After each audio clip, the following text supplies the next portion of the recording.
havacılık duayeni olan öğretmenim Selahattin Onan uçağımızda bizlerle. İnsanın öğretmenin kendi babası olması ayrı bir güzellikmiş. 20 yıl kaptan, 10 yıl pilot eğitmeni olarak benim gibi binlerce gence rehber oldu. Onları yetiştirdi. Buradan ona tüm öğrencileri adına sonsuz şükranlarımı sunuyor ve ellerinden öpüyorum. İyi ki varsın, iyi ki öğretmenimsin, iyi ki babamsın.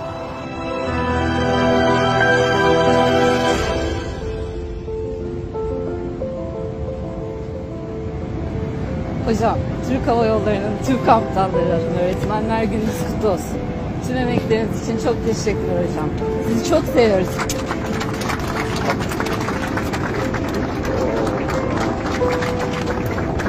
Sağ olun, teşekkür ederim. Buyurun hocam.